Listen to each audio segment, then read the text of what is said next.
Bismillahirrahmanirrahim. Assalamualaikum warahmatullahi wabarakatuh. Alhamdulillahirabbil alamin. Bertemu lagi dengan saya admin di dalam channel Kenyataan Hidup 22. Di video kali ini admin akan membahas tujuan dari ilmu filsafat. Jadi pada video sebelumnya admin membahas tentang dasar-dasar dari ilmu filsafat, dari cara pemikiran atau langkah-langkah untuk mencari kebenaran dan sesuatu yang merusak pemikiran manusia itu sudah pernah admin bahas. Pada kesempatan kali ini admin akan membahas tujuan dari ilmu filsafat. Bagaimana pembahasannya? Simak video berikut ini. Ada dua alasan tujuan dari ilmu filsafat. Yang pertama, ilmu filsafat mengajarkan manusia untuk berpikir kritis. Berpikir kritis adalah berpikir secara mendalam.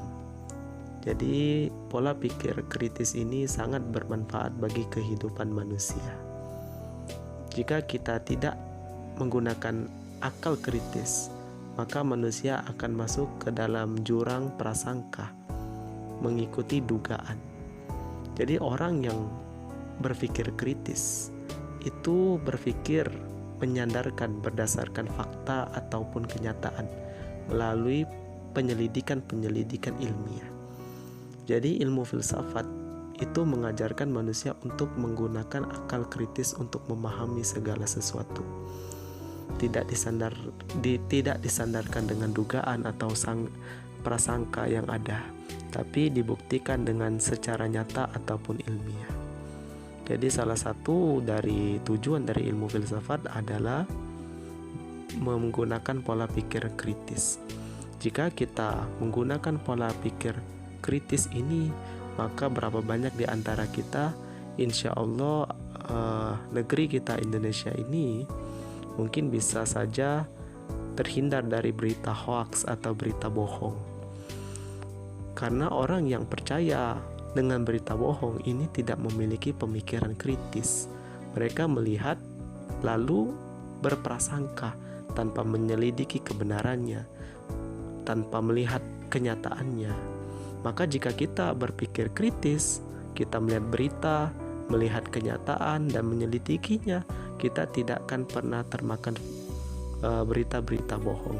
Jadi tujuan dari ilmu filsafat yang pertama adalah menciptakan generasi yang memiliki pemikiran kritis.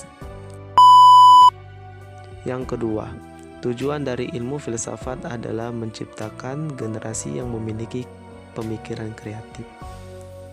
Jadi pemikiran kreatif ini adalah pemikiran yang mampu mengembangkan sesuatu yang ada atau mengembangkan pemikiran-pemikiran terdahulu.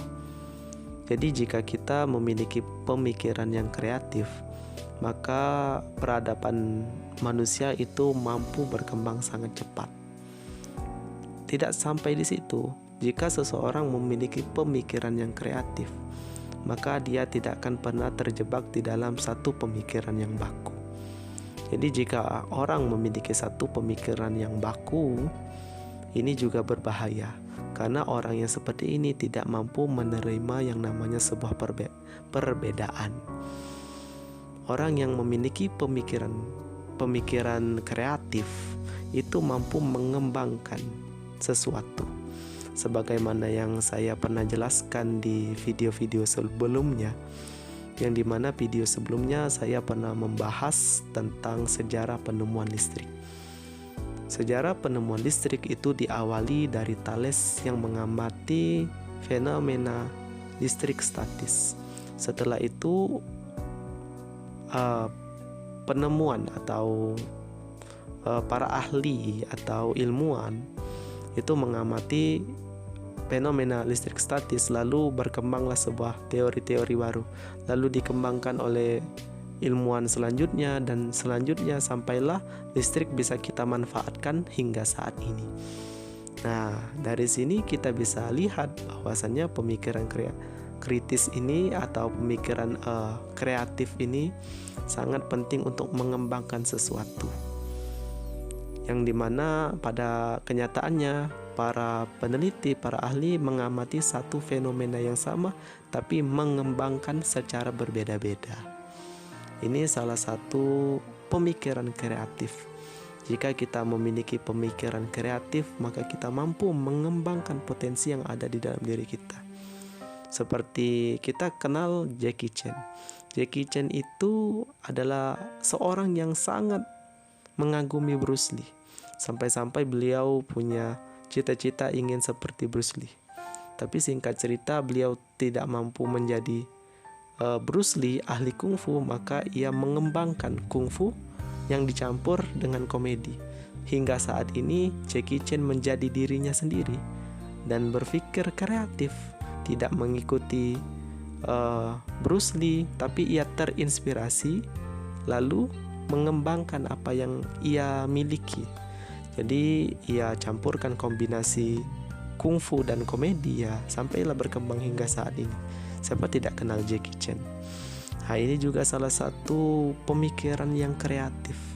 Jadi kita juga harus memiliki pemikiran yang kreatif untuk menjadi seorang filsuf. Sampailah ia menjadi dirinya sendiri yang kita kenal sampai saat ini. Ini salah satu contoh dari pemikiran kreatif yang mampu mengembangkan sesuatu yang sudah ada menjadi yang relevan untuk kehidupan saat ini. Jadi kita juga penting melihat pemikiran-pemikiran orang terdahulu, lalu kita sesuaikan dengan zaman saat ini. Apakah masih relevan? Jika tidak, mari kita ciptakan pemikiran-pemikiran baru yang relevan dengan saat ini untuk peradaban manusia ke depannya. Mungkin sampai sini saja pembelajaran kita kali ini. Lebih dan kurang saya mohon maaf. Jika ada yang kurang, bisa ditambahkan di kolom komentar. Mungkin kita bisa berdiskusi, teman-temanku sekalian. Saya admin undur diri. Wassalamualaikum warahmatullahi wabarakatuh.